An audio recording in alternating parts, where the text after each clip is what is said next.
Il paraît que vous vous êtes imposé au président de la République en le menaçant s'il refusait d'accéder à votre nomination.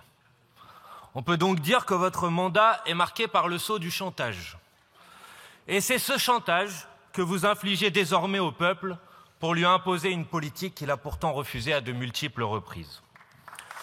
En vérité, vous vous fichez bien de la stabilité du pays. Vous l'utilisez comme un prétexte pour imposer la continuité d'une politique. La preuve, vous avez volontairement reporté l'examen parlementaire de la loi sur Mayotte pour le faire débuter après la première motion de censure contre votre gouvernement, et vous avez refusé de déposer immédiatement une loi d'urgence pour que soient votées des mesures budgétaires consensuelles. Elles auraient déjà été adoptées à l'heure où l'on se parle. Mais vous préférez gouverner par la peur et braquer sur la tempe des oppositions le revolver de la paralysie du pays. Pourtant, c'est bien le président de la République qui sème le chaos. Il a gaspillé 3 premiers ministres en 1 an. Vous êtes le 4e et vos heures sont déjà comptées. Vous êtes en CDD. Vous tomberez aujourd'hui ou dans quelques jours, car l'entêtement du monarque à s'accrocher au pouvoir malgré le vote des Français condamne le pays à une instabilité durable. Seul son départ et le retour aux urnes permettra de sortir le pays de l'impasse dans laquelle il l'a plongé. Monsieur le Premier ministre, le roi Henri IV était notamment connu pour son attrait pour la ruse. En fidèle admirateur, vous vous êtes donc livré mardi à un bel exercice d'enfumage. En vous présentant comme un novice, vous pensiez peut-être nous intoxiquer. Mais après 7 ans de macronisme, nous avons acquis une très large expérience à ce sujet. Je veux donc mettre en garde contre vos manipulations. Non, il n'y aura pas de changement de politique budgétaire. En décidant de repartir du budget austéritaire et injuste du gouvernement précédent, vous rendez tout simplement impossible l'ajout de nouvelles recettes par la mise à contribution des plus hauts patrimoines ou des plus hauts revenus. Vous vous apprêtez donc à nous imposer 15 milliards de coupes supplémentaires qui pèseront sur le pouvoir d'achat des Français, sur nos services publics et sur les investissements indispensables face à l'urgence climatique. Non, il n'y aura pas d'abrogation de la retraite à 64 ans. Vous avez pourtant déployé tous vos talents d'illusionniste pour faire croire aux uns que les choses bougeront et aux autres qu'elles ne bougeront surtout pas. Vous avez ainsi annoncé le lancement d'un conclave censé permettre la renégociation de la réforme injuste et inhumaine que vous avez imposée par 49.3 il y a quelques mois. Mais vous avez pipé la discussion en augmentant artificiellement le déficit du régime de retraite, en y intégrant la somme versée par l'État pour payer les retraites des fonctionnaires.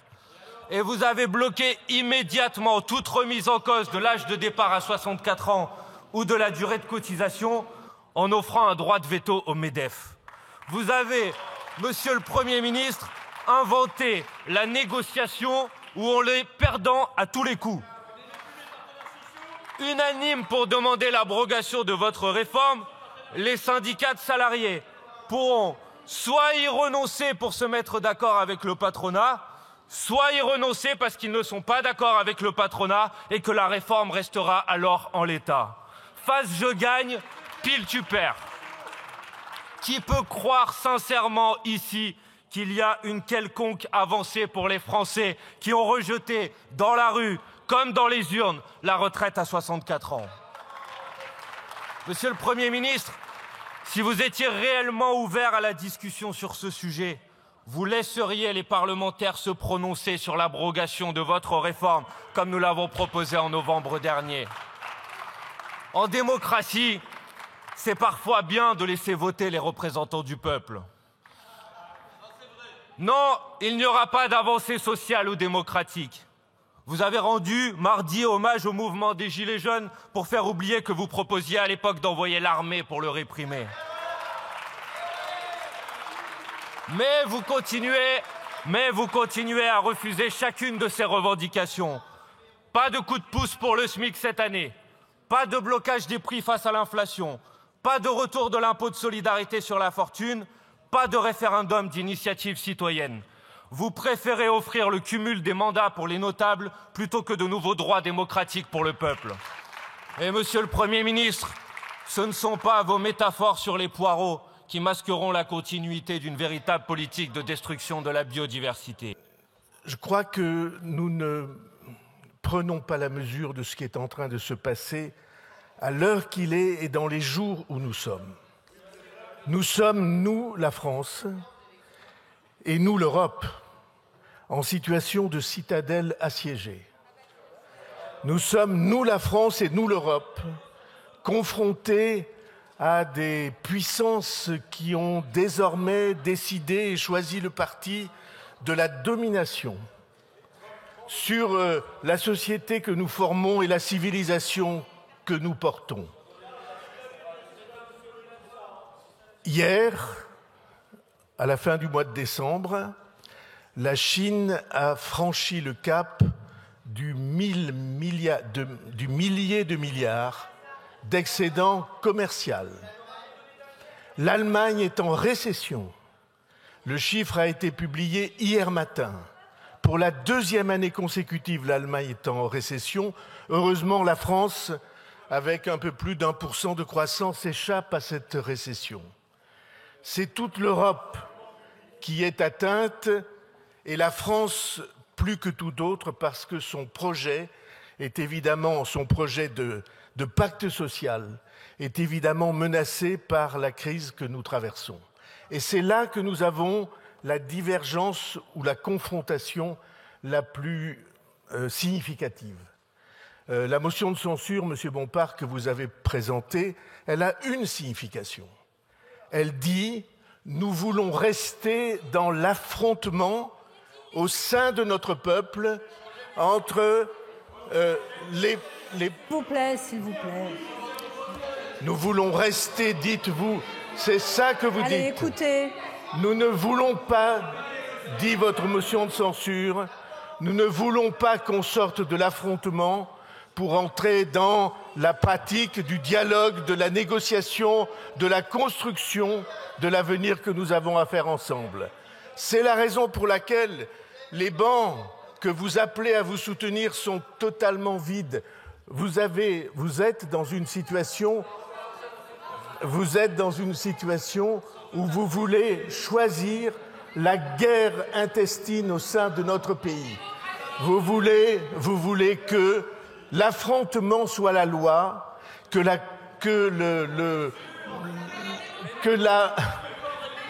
l'affrontement soit la loi, et vous voulez que la conflictualisation comme...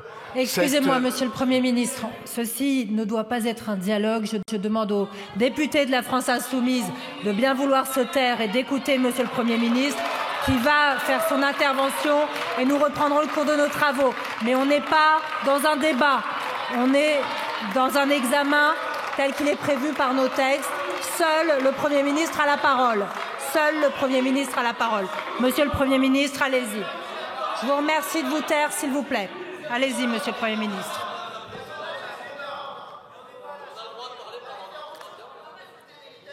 Monsieur le Premier ministre. Merci, Madame la Présidente.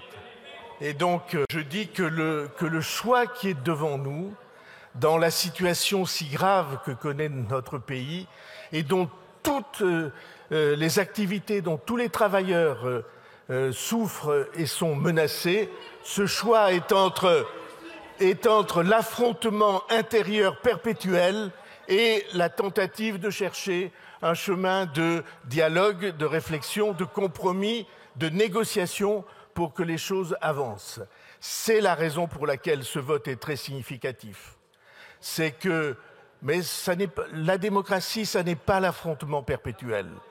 Et donc, de ce point de vue-là, je prétends que le vote que nous allons avoir est absolument significatif. J'ajoute que le chemin que nous avons choisi de prendre, ce chemin-là, c'est celui de la tentative, je ne suis pas assuré qu'elle réussira, de construire un avenir différent à partir de la contribution de tous ceux qui, par l'expérience sociale et politique, savent, disent, affirment qu'ils vont pouvoir améliorer la situation de notre pays, la situation de notre pays du point de vue des finances publiques, elle est terriblement inquiétante. La situation de notre pays du point de vue de l'économie, de l'industrie, elle est terriblement inquiétante. Cependant qu'ailleurs, et on peut tourner nos regards vers les États-Unis, où le président sortant des États-Unis a fait hier soir un discours extrêmement significatif, parce qu'il a dit que ce grand pays était en voie de se trouver livré à des oligarchies. Il a marqué le danger interne aux États-Unis, et c'est aussi un danger pour la planète, où des puissances extérieures à la politique ont décidé de se servir de la politique pour imposer leur point de vue et leur vision du monde, qui n'est pas très éloignée de la vôtre. Parce qu'en réalité, ceux qui veulent l'affrontement et ceux qui veulent la domination, ils sont au fond du même avis. Ils sont décidés à ce que le compromis, la discussion, la réflexion, le progrès progressif ne puissent pas trouver leur place. C'est pourquoi, je le crois, la motion de censure que vous présentez ne pourra pas être adoptée, et je le crois, un autre chemin se dégage.